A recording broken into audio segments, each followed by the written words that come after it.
So, so I'm really happy to have a team around the table all around the world now. And today we have a Global Council for Business Resilience webinar with two exceptional experts from Australia. In my opinion, Australian market is very unique in terms of the crisis management and risk management and business continuity. It's a country who been with 25 millions, who build the best in class standards in terms of managing the crises and risk. Because we know that it's quite a lot and you need to be prepared and be fast recover.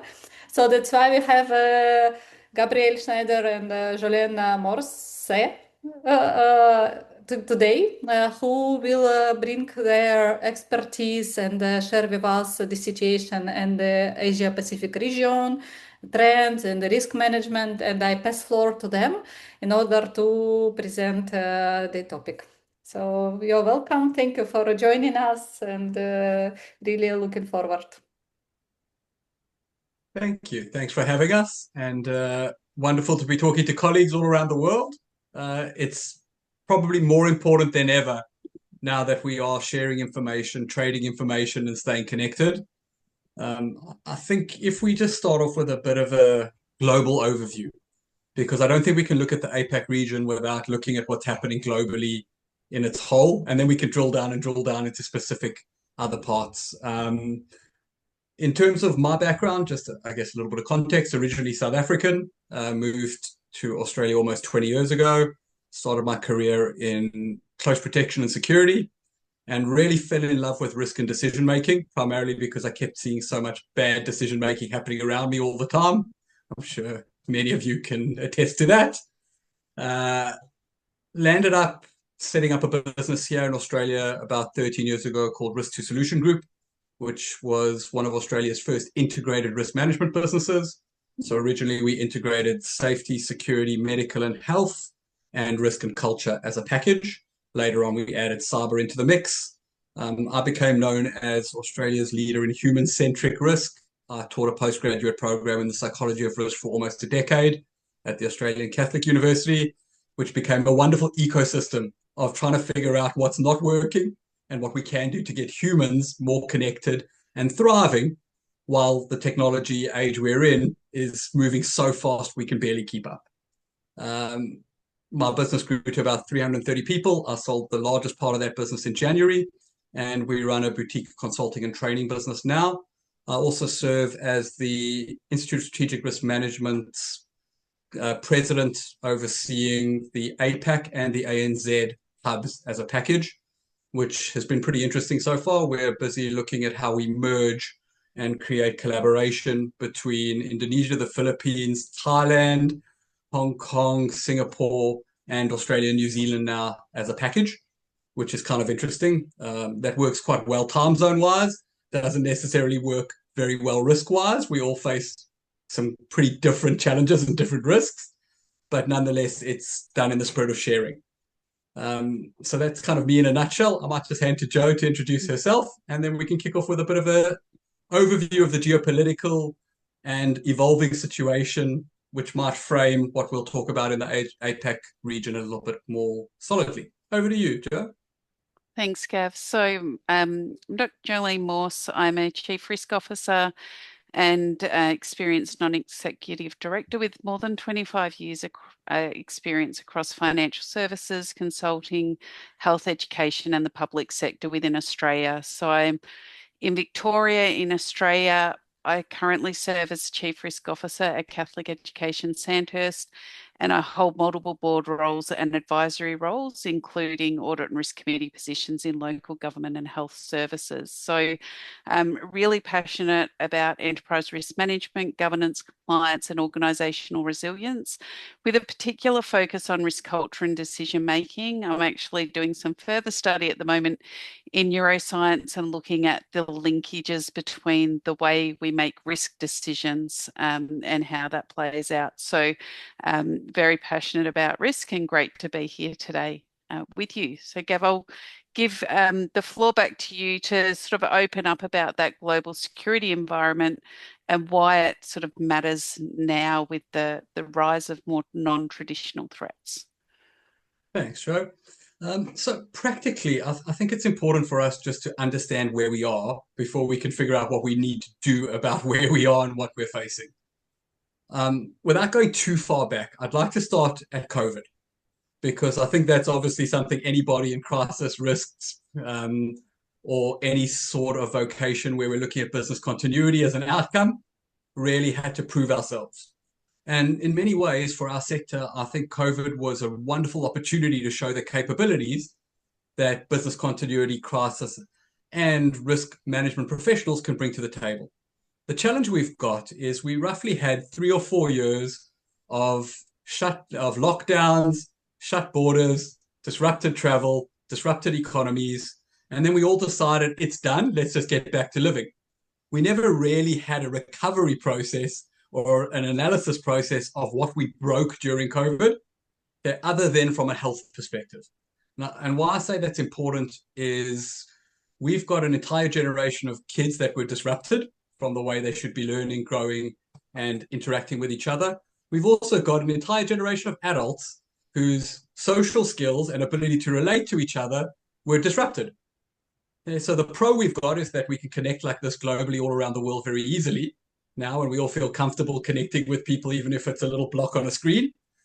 The con is that in many cases, we've forgotten how to interact with each other on a person and a person-to-person level in an effective way. And if we look at global violence as just an example, one of the products, unfortunately, that is a very fast-selling product of my business is countering aggression and managing violence in the workplace. And we've seen this incredible increase since COVID of that sort of behavior within Australia. So that's the first part, is that people have not necessarily remembered how to interact with each other in a civil way. And we need to remember that violence itself is just a language that people use when they don't have other tools to communicate effectively. And unfortunately, we're seeing this on a global scale now, where we're having to deal with conflicts that haven't been able to be resolved diplomatically and seem to be continuing and ongoing in many ways. I'll double back on that later. Similarly, we've seen this massive increase and rollout of generative AI and large language models, now agentic AI. Already 25 to 30 years ago, as the internet started to gain traction, most software and IT-based capabilities started to outstrip human capability then. If you think about it now, think of any software tool you use. It probably has much more capability than you're using it for, whether that's Word, email, anything else. So part of the challenge is humans were already struggling to keep up. Then we insert global geopolitics, which, because of the news cycle, because of global media, and because of social media, humans feel is very close to them. I see something on Facebook, for example, and it's kind of scary. There's quite a lot of research that's been done on this. People on Facebook, and I'm not picking on them particularly, it could be any of the social media platforms, we call them friends. So logically, I'm going to trust what my friend says more than I'm going to trust what some random person says. We've also seen a degradation of trust in leadership and authority over a period of time. We can probably relate that back to our experiences through COVID, but it's a real challenge. And if you look globally, what's happening, we're seeing dominant boomer age males making most of the decisions. Okay, and most of those are, let's say, more on the violence type, or more focused on ego-based decision-making, as opposed to where I think we were heading pre-COVID, which was aligning a global supply chain, looking at how we tear down global trade barriers, and trying to figure out how we turn into more of a global economy. So with all of that in mind, I think there's a few key points I'd like to make, and then I'll hand over to Joe to kind of bring that back down to what happens on an organizational level and how we're feeling that. I'm finding very few businesses are really thriving unless you're on the really large side of business and you've got an established market that's hard to disrupt. It's incredibly difficult at this stage to balance things like supply chain disruption based on fuel shortages tied back to conflict in the Middle East. Equally, we've seen challenges with global supply chains not related to what's going on in the Middle East as well. So part of the challenge I think we have to get our heads around is that disruption is the new normal. Yeah, we always like to kind of think that, hey, we have a business as usual pathway. And if we were, well trained at management, did an MBA or some sort of skill set like that, we could manage a business, take our limited resources, organize them effectively, and achieve a great outcome. The challenge now is that methodology is assumed to be in place, but is not very effective in the complex, fast-paced, changing environments we're in. We like to use the acronym VUCAD, VUCAD. VUCA was a term originally coined by the US Army War College at the end of the Cold War in the late 1980s. It stood for volatile, uncertain, complex, and ambiguous. We've added digitized to it. So once we accept the reality that we're now in VUCAD by default, in fact, some of my team now use it as a verb, where literally they'll go, hey, I just got VUCA'd, and then we know something unexpected, something disruptive has happened, and we need to rethink the way they're allocating their time for that day. We need to be rethinking the way we allocate our time, our skills, and our capabilities so that we can thrive through disruption, not just survive it. And that's quite an important mindset shift. If we look at where most business continuity and business interruption capabilities developed, they were really designed to get us back to where we were pre-disruption as quickly as possible.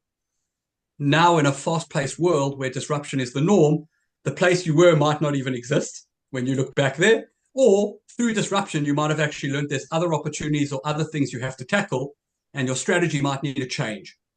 So when we look at what's going on from a security perspective, it's not just the threat of global wars, it's not just disruptions to travel, it's also the individual human that's been disrupted for an extended period of time now and is struggling to keep up with fast-paced tech changes.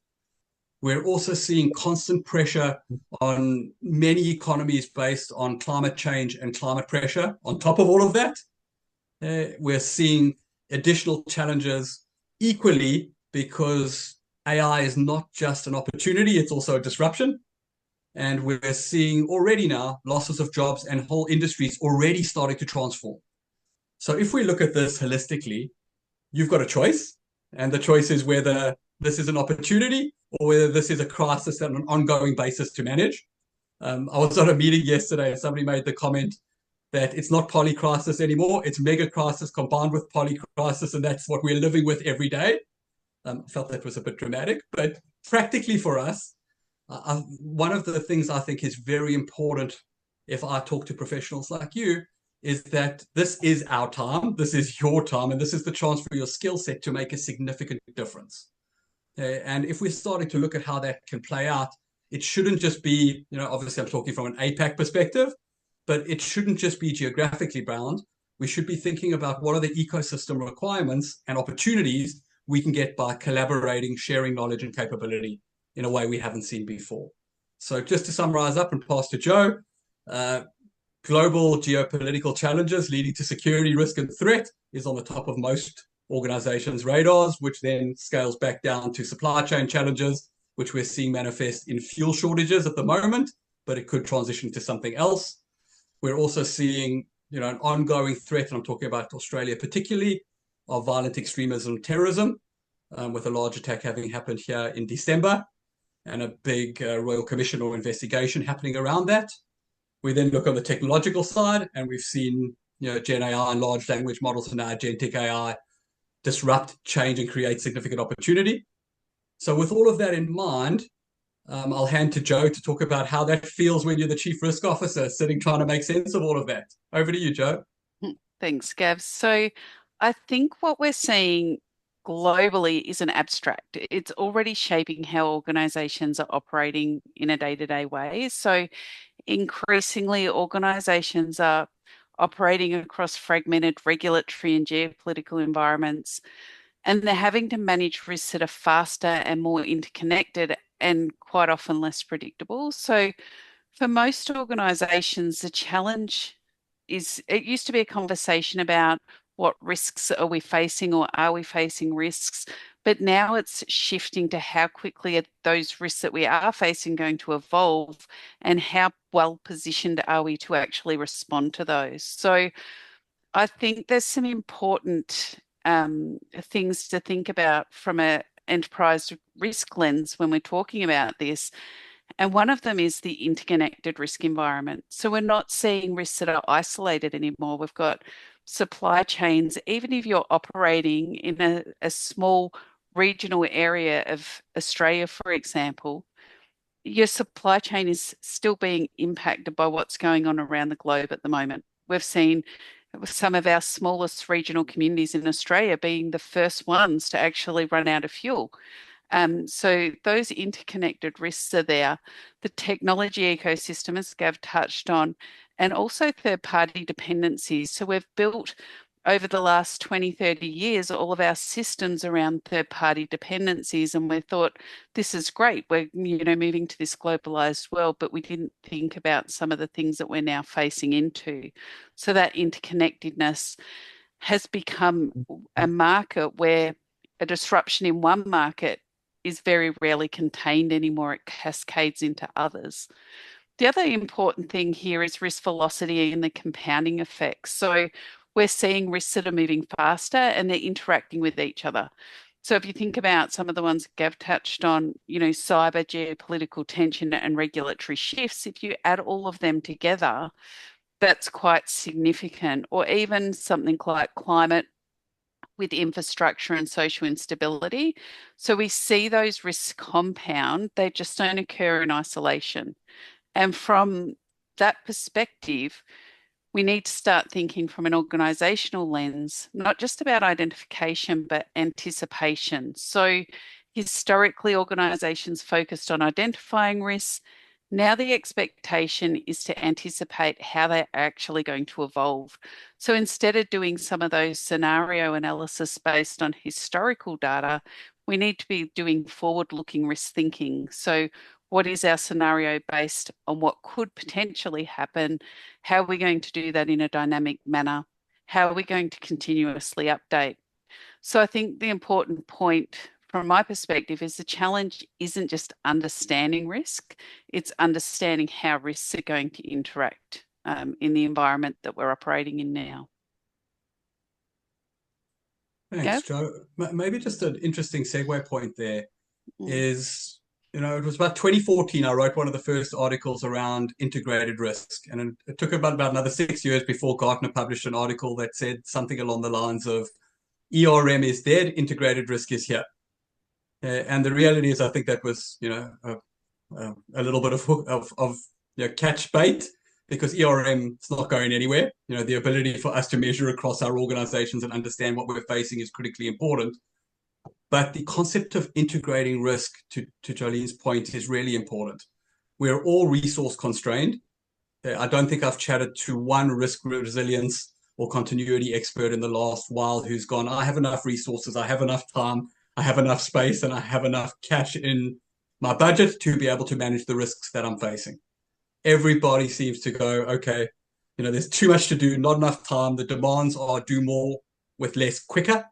And that mindset is not going to change, right? We're already seeing expectations in many corporates and organizations link closely to what the best early adopters using Gen AI can achieve, and then go, everybody else is falling behind. And so practically for us, I think we have to be pragmatic that if we can't start to integrate the way we manage risk, and we can't start to align the way we set up our systems, we're just going to constantly be playing catch up and burn ourselves out, because it's impossibility to stay on top of things changing so fast, even with unlimited resources. So pragmatically, I like to, we have an institute called the Institute of Presilience, where we focus on proactive prevention and opportunity centrism as the key outcomes of risk. And one of the important pieces that I think we often miss is we are so caught up in a responsive cycle. Even if we've pre-planned, even if all your business continuity and business interruption work has been done, then it's often we're waiting to see what goes wrong so we can implement response and recovery. We have to move away from that idea of passive waiting and actually look at creating opportunities wherever possible, so that risk itself becomes the enabler for our organizations. Easy to say, tough to do. But let's get back to the region and let's talk a little bit more about what's going on in APAC. And again, happy for anyone to jump in. and ask questions as we go. This doesn't have to be a two-sided chat. In other words, me and Jolene just talking at you. We would like to talk with you if possible. So I think pragmatically, it's impossible to look at a region like APAC and go, it is one homogenous region. It is entirely too different. So it depends where you're sitting. We've got to look at a few challenges. So I'll start with Australia, then I'll talk a bit about the South Pacific. Then we'll go a little bit into the Singapore, Indonesia area. And I'll talk very, very briefly about probably the big challenge which sits in the back of anybody's minds in this region, which is China and Taiwan. Yeah, we have a question. Maybe we will, Edgar, you would like to ask something? Hello, Edgar. Hello. Yeah. Hello. Morning. I think it's a quick question. So, and before we go into that regional analysis that you were talking about, one thing that you were mentioning, and it's true, is things move quite fast nowadays, right? In everything, right? Still, I have the feeling that the way companies and the way risk management frameworks work is still quite, how do you say, at their own pace, right? Sorry, I had my camera. So my question is, how do you see this difference between speed of the world and the speed of the risk management frameworks that we tend to use in companies? No problem. I'll do that first. I'm sure Joe's got a lot to say about that. Yeah. I note also that my colleague from Saudi Arabia, Fayyad Al-Anezi, is on as well. And I'd suggest it's worth a chat with Fayyad too about this topic. But fundamentally, from my perspective, we have to change the way we do risk management. When we started creating risk management, and it's important to look at the way risk management evolved in the last 70 or 80 years, modern risk management really found its feet through the insurance sector in the late 1950s out of the US, where the primary aim was for insurers not to have to pay premiums, or payouts. So if they could get people to proactively stop the really bad things, fire, theft, etc., from happening, they wouldn't have to pay out. So part of the challenge is we have this legacy today still, where the idea of risk is that we're stopping bad things happening and that we have plenty time to do it. And we can do it in a very structured, sequential manner. And the process is more important than solving the problem. And that might have been accurate in the 60s, 70s, maybe even 80s. Fast forward to the internet age and where we're at now, it's not. Because by the time you get on top of trying to solve the problem may already be unsolvable or too big for you to solve. Or you might have lost your job because your boss has lost confidence in you. So part of the challenge I see as we move forward is to shift thinking. I like to think in three mindsets. Mindset one is the compliance mindset, which everyone who's been in the world of risk is very au fait with. What are the regulations? How do I apply them? How do I make sure if a regulator comes that my risk management plans, my standards, my policies, my registers, etc., tick all the boxes, and the regulator's not going to harass our business? We're used to that. In fact, when I used to run the psychology of risk program, I'd always ask my students, why are you here? Because most of them were already chief risk officers. They already had master's degrees. So, why are they coming back to do another year of study? And the three most common responses they gave me were, one, how do we turn risk into enabler? Because most people look at us as the handbrake to happiness and want to avoid us. Two, how do we get people to want to do risk? How do we get them to want to actually partake and be part of the solution?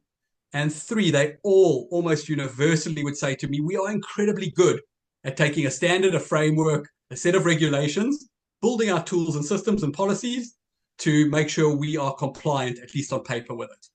And to your point, Edgar, that's where risk management landed up, I'd say 10 or 15 years ago. And then we started struggling because we found we were getting sidelined and we were focusing just on the compliance aspect, not the business opportunity or the business needs. Pre-COVID, we got into this phase of resilience, which is a big step up from compliance because we accept the fact something could go wrong, but we are now planning for it to go wrong and for us to bounce back, keep going. In some cases, with great resilience practitioners, prevent it, which is wonderful because that's where risk and resilience meet. We found two big problems with both the compliance and the resilience mindset. The first one being reactive. And originally, when we created Presilience, the idea was proactive resilience in practice. And we found just phonetically, every time we said resilience, it was react, respond, recover. And we couldn't get organizations and people to even just think around proactive prevention and what that would look like. The second problem was the opportunity centrism. Now, anybody who's been an entrepreneur, and many of you in your introductions mentioned you've started your own businesses, knows that there's an upside to risk if we do it right. We have to start to change that narrative. So to directly answer your question, old style compliance-based risk management will always have a place as long as we have regulators. That place is not strong enough for the world we're in now. And we need to be adaptive in the way we develop the human and the technology capability to thrive in the world we're in now and the world we're going to. So we no longer can have these very long lead times where you have all this ability for the risk experts to be in the room. We actually have to turn our decision makers all into risk experts if we want to be able to thrive. So your job starts to shift into that of coach, trainer, and mentor, as opposed to the person that maintains the compliance documents.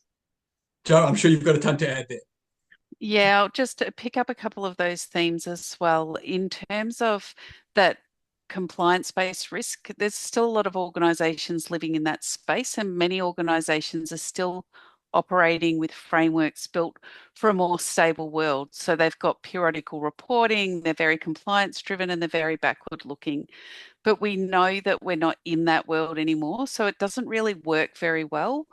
And even when you try to embed risk into strategy and you start saying, well, our risk is going to help inform our strategic decisions or investment choices or even which markets we enter, quite often it's sitting as part of a report rather than actually shaping the decision. So that's where appetite can become really valuable because, risk appetite becomes more critical and more difficult when uncertainty is high. But if your board is really explicit, aligned, and using appetite as a strategic enabler, that's where the value starts to come in. And what we're asking leaders to do at the moment, though, is make decisions without perfect information. And some people are incredibly uncomfortable with that. They have this high stress response, or they rely on what they've done in the past, or they have their own cognitive biases. So understanding how we make decisions under pressure becomes a risk in itself. So this is a really interesting question because it intersects strategy and culture and decision making. Our culture underlying our organization is going to determine whether people are even happy to speak up about risks, or whether we're happy to challenge decisions. So you can have the best framework in the world, but your culture is going to determine whether that ultimately works. So when we're talking about what good looks like now, you need that clear accountability and you need to find ownership of risk. You need integrated risk functions. You don't need silos. You need people that are working together. And you also need forward-looking metrics. So indicators, not just lag measures. And we're seeing complexity rise faster than maturity. So boards are relatively mature in the Australian and APAC environment, but because the environment's becoming more complex, that's actually moving at a faster pace than our systems can keep up with. So that's where the human element comes over that, on top of that. Thanks, Joe. Well said. And maybe just one last piece on that, and then we can shift back to the regional piece. What we're seeing more and more now is that we need high-performing individuals to be part of high-performing teams that form high-performing cultures. Okay, if you want your organization to thrive.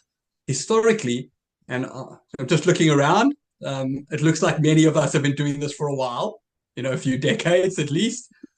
There was a time where we had a risk management department. We had a security department, a safety department, a this or that, and they could all operate almost autonomously, solving the risk area they had to solve, and the organization was able to move forward that way.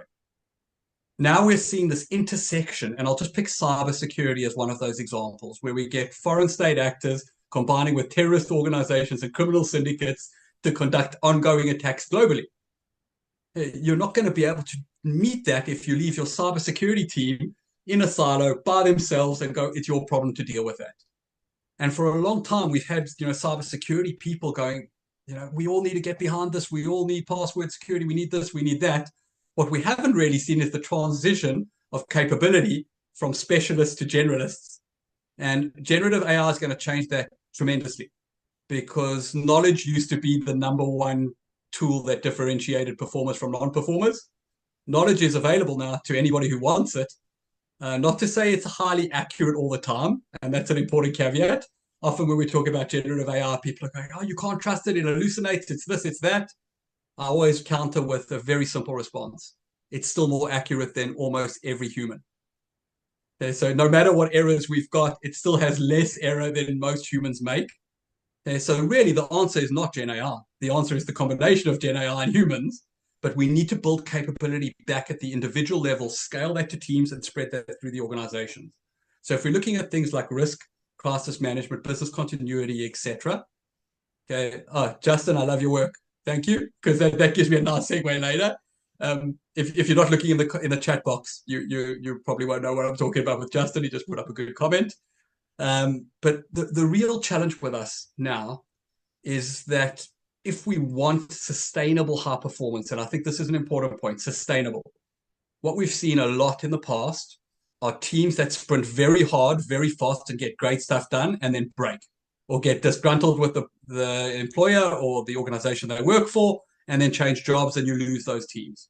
As an example, post-COVID, we did a whole bunch of post-COVID response reviews. And what was scary, I'd say in roughly 80% of those reviews, it kind of went like this, and maybe this will feel familiar for some of you.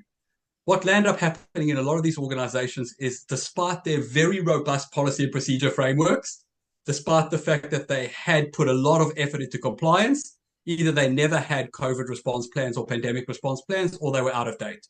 So you had to start again. So what you generally saw were one or two really good people in these organizations step up and lead.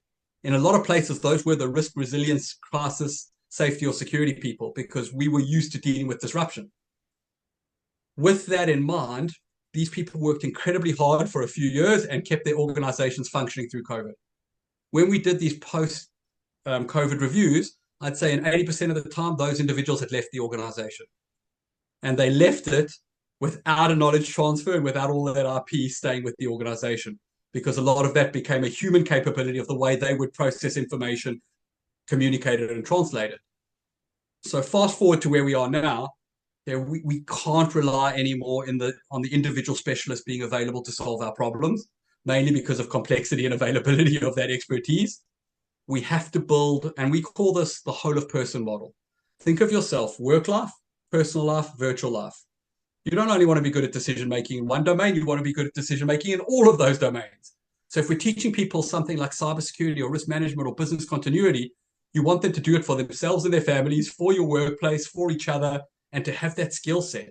It doesn't have to be as evolved as experts like you are, but if they don't understand it and they can't do it for themselves, the disruption is going to hit them when they're working from home. It's going to hit them when they're working from anywhere. And that's going to cause corporate or organizational disruption. So the game has changed. Edgar, you asked a simple question and you created a really nice opportunity for us to explore something. Thank you. Okay. Thank you. No, thank you. Okay, let's go back to look at the APAC region, unless you want to add anything else to that, Joe, before we close off. No, let's jump in and have a look at the region. Okay, cool. So I'll talk about Australia and New Zealand first. And even doing that, I'm looking at Justin as I'm saying this. He's in Western Australia on the other side of the country, and things are very different. That's a 4 to 5 hour flight away from where I live. So it's also quite difficult to talk about Australia, even though there's only 25 million people, as one collective, because different things will happen in different places. But pragmatically, if you talk to any risk manager right now, probably the fuel crisis is the one on their minds, and disruption associated with that. And then we've got all the other cascading risks that are business as usual and continuous. One of the big challenges I see, particularly in Australia, is we are incredibly good, and Marina, thank you, you gave us credit for it. We're incredibly good at setting regulations, standards, practices, etc., to the point that we are so overregulated in so many ways, it makes it incredibly difficult to keep up globally. I was interviewed on a podcast a while ago, and I was making a comment around moving past compliance.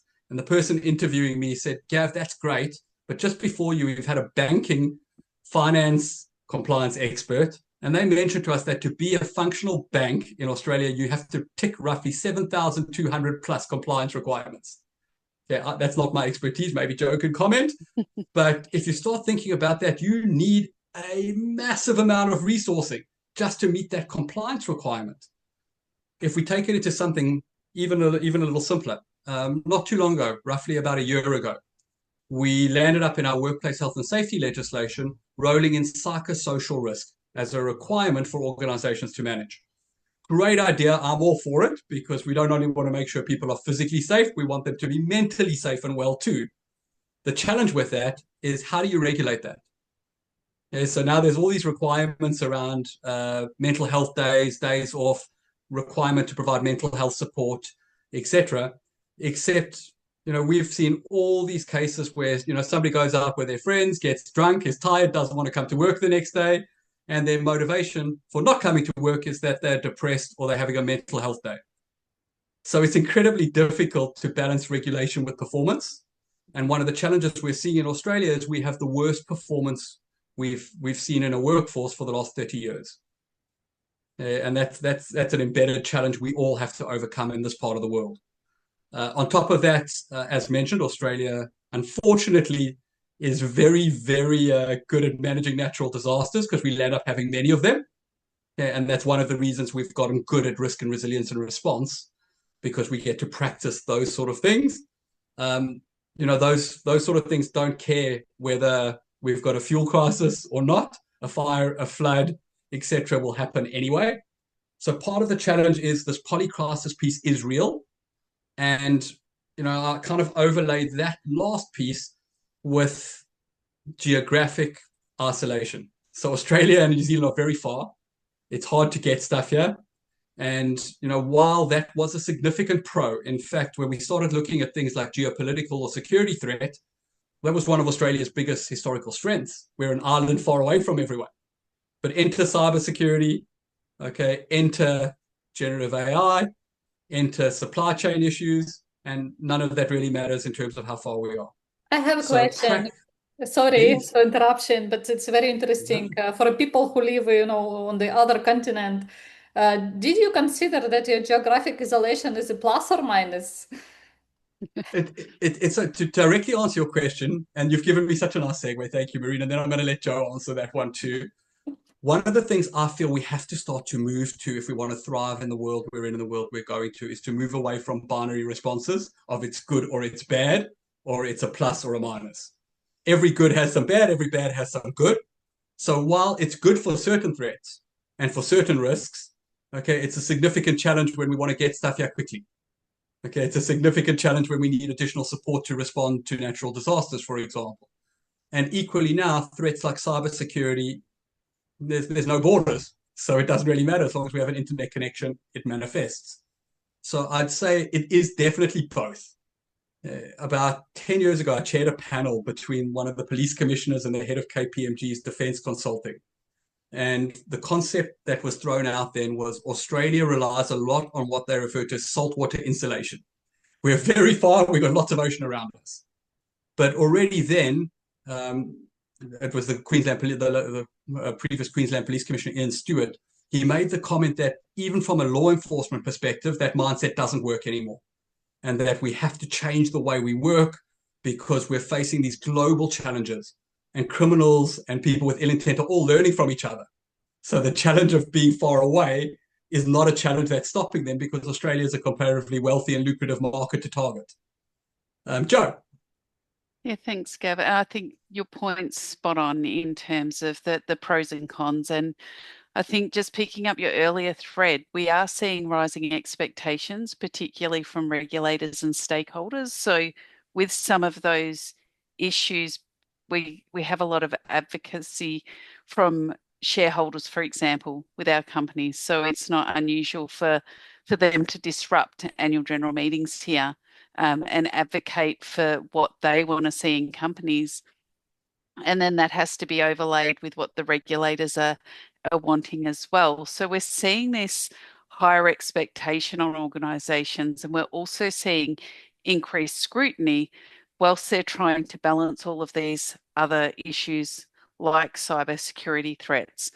And so there's this focus on accountability and transparency, but probably the biggest thing I see shifting in that space is it's not just about managing risk anymore for the organisation. It's actually being able to demonstrate to your stakeholders and have the narrative around how you're doing that, and actually demonstrating that you are doing it to the market as well.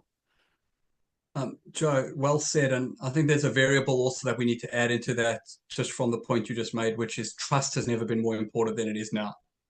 And the second your organization, whether it's from the top down or bottom up, lose trust in you, your ability to actually steer them through disruptions, crisis, and keep them safe diminishes tremendously. So it goes back to the culture discussion a lot. Yeah. Great question. Thanks, Marina. Okay, let's try. I'll try in 5 minutes so that this space to hand back to Joe to contextualize this. So I guess let's focus on the core opportunities, challenges, etc. This is Gav's view, not necessarily anyone else's, but I foresee huge opportunity in areas like Indonesia, where you've got a very large population that previously wasn't incredibly well educated, but it now is getting educated. And you've got young people who are connected, they're on the internet, and they're looking at what do they do to secure their futures. Same might be said for countries like the Philippines. Countries like Singapore have created regional trade dominance. I think you might see that challenged a little bit over time as some of these other countries start getting a little bit smarter and capitalizing on technology. I think regionally also we shouldn't forget India and what's going on in that part of the world too. There's a constant bubbling of tech capability, disruptive technology, and outsourced workforces coming out of those regions. And that's going to happen at pace now with the Gen AI evolution that we're in. Looking, Marina, as your background dictates, the Russia-Ukraine challenge, and it is really a challenge globally. I don't think anybody foresaw that this would still be going on so many years later, and that we still don't have a clear way out. So things like that, realistically create a constant undertone that violence and war are a response and are a valid option. And the problem with that is it's catchy. So I'm, quite surprised, to be honest, that we haven't seen more murmurings or more posturing around China and Taiwan. I think, to be honest, and this is just my take on it, it's because China doesn't know how Trump will react. And because they don't know how he'll react, they're not acting. Had we had a weaker, kind of more stable, steady path in the White House, you might have seen China have a go and try and take Taiwan now while everyone's distracted by the Middle East. So I think the challenge there is that's just sitting and waiting, and we don't have resolution with that. Equally, we're seeing a huge expansion of Chinese interests coming into the South Pacific. Security deals are being made with the Solomon Islands. There's talk of that in Papua New Guinea, Vanuatu. There's a lot of Chinese-owned business that has moved into those islands. There's also a lot of natural resourcing in those islands. So I think simplistically, our region itself, much like every other region, is very complex with lots of moving pieces. And that if people are looking to do business here, you can't just go, hey, what's the APAC lens? You actually have to go, what is the country? What is the region of the country? And specifically, where am I looking to do what I want to do? And then overlay that with a much broader political and opportunity lens. Lastly, I do think we're seeing an awkward challenge for first world democracies like Australia, where we just cannot compete with countries where labor is cheaper. And that's hurt us a lot in terms of manufacturing capability. So it's incredibly difficult for countries like us to be sovereign again and to really be fully independent now that we've changed the way we operate. I would say that would be the agenda of almost any forward-looking country, is to go, how do we make sure no matter what disruptions happen, we're okay? Which probably plants the next challenge. And I don't think this is a harsh judgment, we probably are in a stage globally where we're in a leadership deficit. We don't have enough great leaders around the world creating stability and guidance for all of us. It's honestly not their fault. It's the transition of bureaucratic management to a world where we are now hyper-connected, need to be super agile. Change and adaptation are the primary capabilities, yet most voting populations are still looking for stability and a safe pair of hands, which it's almost impossible to find in a world that's changing so fast. So long story short story, it's wonderful to be alive in an era where so many things are changing and so much complexity abounds. You are in the right line of work. Nobody will take your skill set away from you quickly. But if you're not picking AI up and you're not looking at the geopolitics, supply chain connectivity, and some of those related variables on first a global and then pulling it down to a regional level, disruption is going to happen more and more to you where you're responding instead of being able to be resilient and taking advantage of opportunity. Over to you, Joe.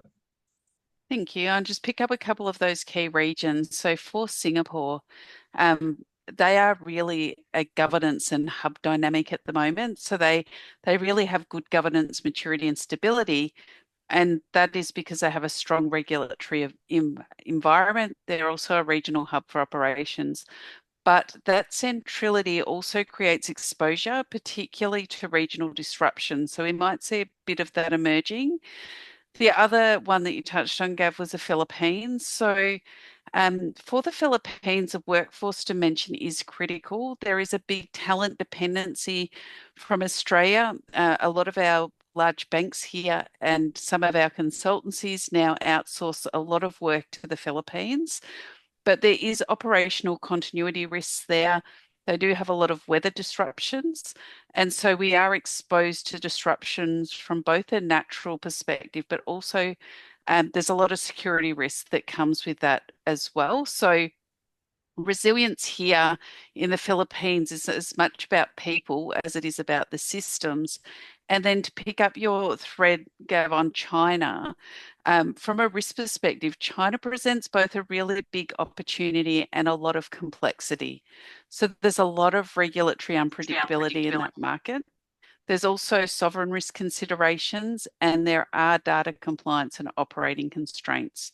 So organizations really need to balance that strategic opportunity with a very different risk environment to what they're operating in any other market that they might be touching. Thanks, Joe. So we have about 5 minutes left. Very happy to take questions, or if anybody wants some more specific clarity on anything that Joe or I have covered, feel free to come off mute and ask the question.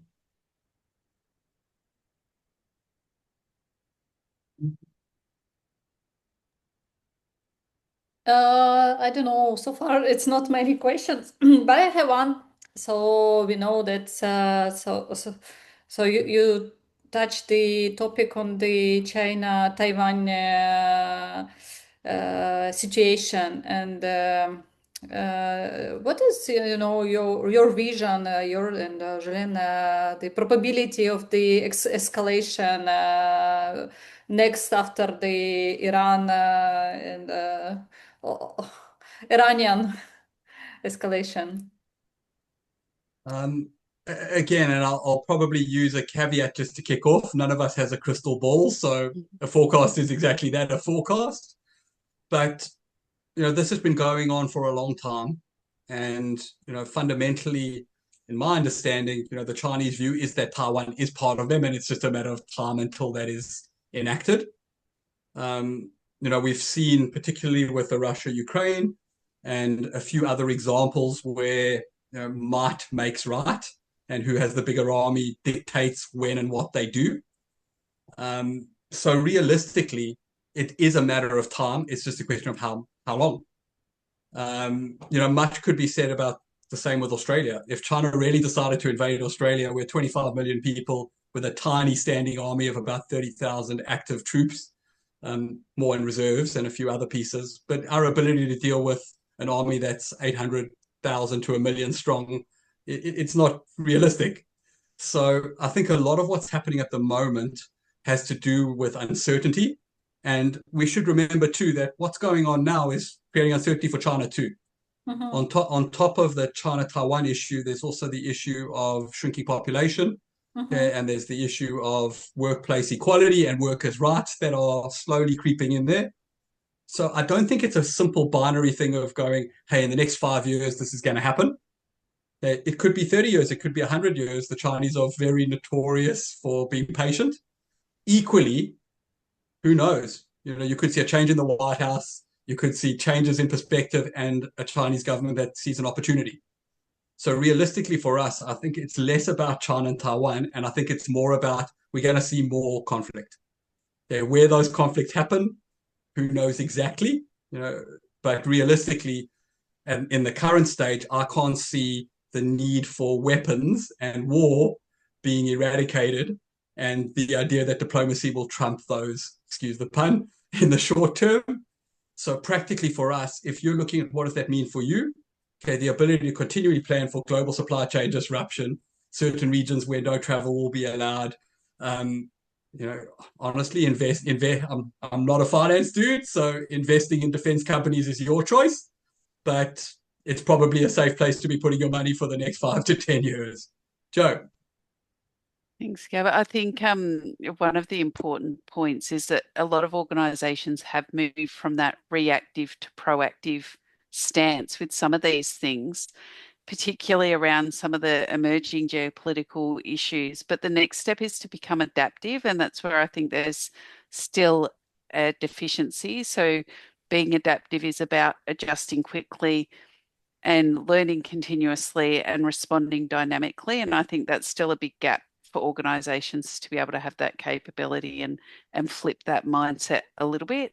And so I think that's a core capability that a lot of organisations still need to build to be able to respond to these things, particularly the geopolitical issues. Right, thanks. Is the APAC region, do you think, or how resilient is it to the current energy crisis created by the US-Iran conflict and the supply of oil and gas through the Straits of Hormuz? Great question. I hope I pronounced your name right, Gassan. Yes. So, I mean, look, from my perspective, resilience is measurable in different perspectives. So from the perspective of business as usual, not incredibly resilient. We've seen lots of disruptions already. In terms of significant fatal impact, I'd say no. I think for the most part, we have enough natural resourcing, we have enough trade partnership in our region to be able to weather this where it's just a significant disruption, not an economy breaker. But if you overlay that with poor workforce productivity, poor social cohesion, and so much change happening with overregulation, it's not a great picture when you put it all together. So to kind of answer your point, I don't think that the fuel challenge is going to be something that will break Australia, but I do think it's showing up significant frailty in a lot of our systems. And it's also showing significant challenges in what we expect from our leadership in terms of helping us be able to be resilient and weather these things. The real question is, and I love this example, I read a paper a few years ago called Lessons We Don't Learn.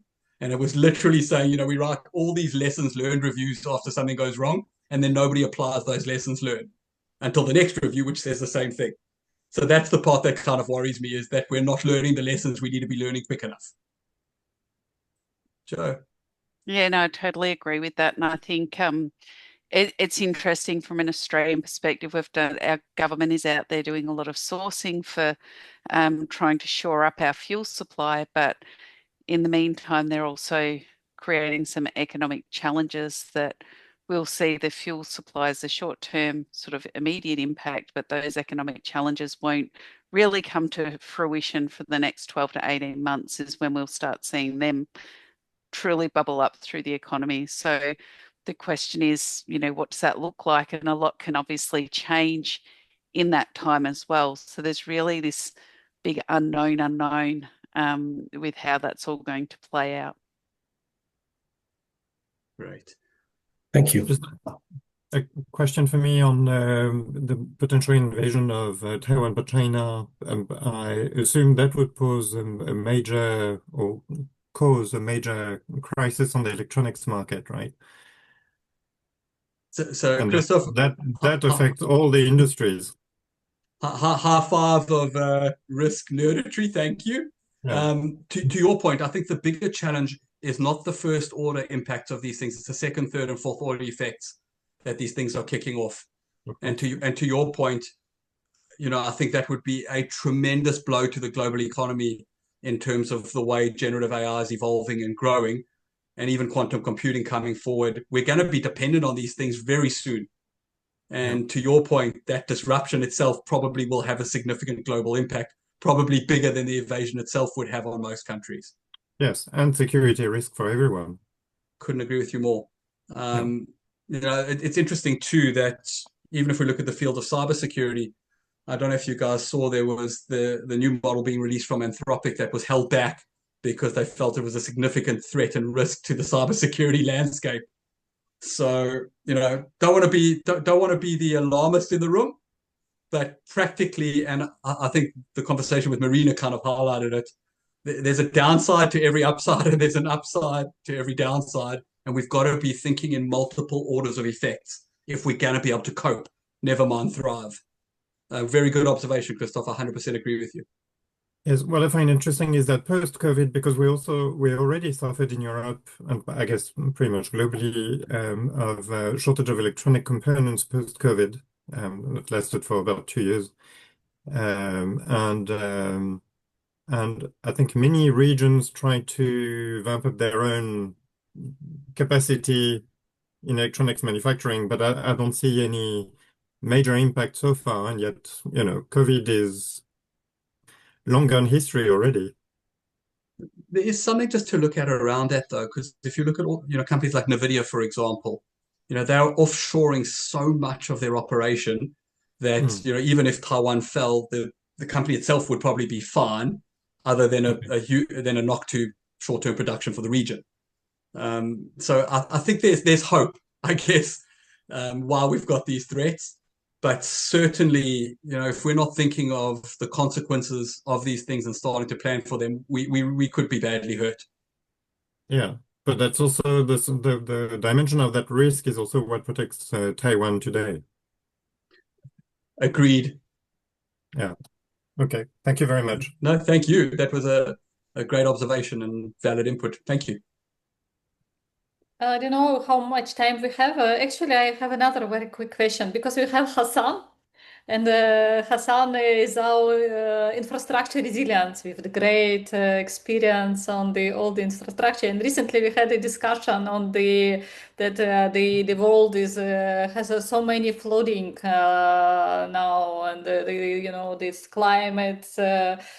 Changes influence on all the country in Europe. Hassan is living in the UK, and in UK they constantly have flooding from centuries, I think. But how do you feel in Australia? No, is it New Zealand? Is it influence the climate changes? Do you have any acceleration which will influence on the infrastructure resilience, also supply chain resilience? Sure. So I guess I'll give you a quick example, and Joe, I'm definitely going to throw this one to you too. I live in Brisbane. I've lived here for nearly 20 years. In the 20 years I've been living here, we've had 3 1-in-100-year floods. So, just to give that as a descriptor, climate change is real. It's not, fictional. But having said that, humans have done some pretty dumb things. My first response to that is, why in the city I live in, why have we built all our infrastructure around the river, for example? As such, every time it floods, we have problems. Yeah, so I think there's a lot of opportunity to also learn moving forward how to be a little more sustainable in where we build and how we build and what we do moving forward. So there's a lot of opportunity that will come with this. But to directly answer your question, yes, 100%. If you're not factoring in climate change into what you're planning for, and I'll probably use the term more climate response, climate resilience, because we always seem to think we understand this. If you look at some of what Al Gore was saying 25 years ago, all the solar ice cap should have melted and we should be underwater as we're talking to each other. So the ability to forecast is not necessarily accurate, but the ability to manage change has to be there. I am seeing some very positive signs in a lot of the way Australia is tackling this stuff. We did quite a big project with the Department of Defense a few years ago, and the climate change, climate adaptation componentry was being built into the way facilities were being built. And there was a lot of thought around flooding, fire, change in general climate that was being factored in. So I don't think anybody's got the perfect answer, but I see a lot more maturity in the space. The risk that I see coming is that we're putting a lot of regulation and obligation on that, which again, when you're hyper-regulated and you're putting more regulation on top of regulation, all we'll end up doing is slowing things down tremendously, as opposed to actually getting people to buy into the logic of being able to plan for climate change as a reality, not just a compliance tick. Joe, I'm sure you've got a comment on that one as the last one. Yeah, so I think it's really good points. When we first seen a lot of the climate change narrative starting in Australia, a couple of our big banks come out very early adopters and said, we are going to stop lending to anybody that's not environmentally friendly. And they did stop lending to some of their biggest clients, but then they very quickly realized that that was a direct hit to their income. And they were like, well, how can we be environmentally friendly and still lend to our big clients? So then the narrative changed, and we've seen one of our other big banks come out and say, we're not going to get rid of our non-environmentally friendly clients. We're actually going to lend them money to become environmentally friendly. So they adapted the way that they were doing it. They were helping the clients. The other banks went, oh, that's a great idea. So they started recording their big clients again to bring them back into the fold. But I think to Gav's point, with the regulations that we see coming in, we have seen organisations stop being so vocal about it in some sectors because they're now scared that they're going to get pinged from a regulatory perspective. So I think we're still trying to find the right balance in this space. Thank you. So if no any other Thank you. question, so I would like to thank you for your very interesting presentation and really bring us to new geography. Great, great topic, great presentation. Thank you. Thank you. Thank you. Thank you. Thank Thanks for you. having us. And please, everyone, connect on LinkedIn and stay in touch. We need to be collaborating and working together. Thank you, everyone. Absolutely. Thank you very much. Sure. Thank Bye. you. Thank Bye. you. Have a good Bye-bye. day and good night to Australia. Thank you. Thank you.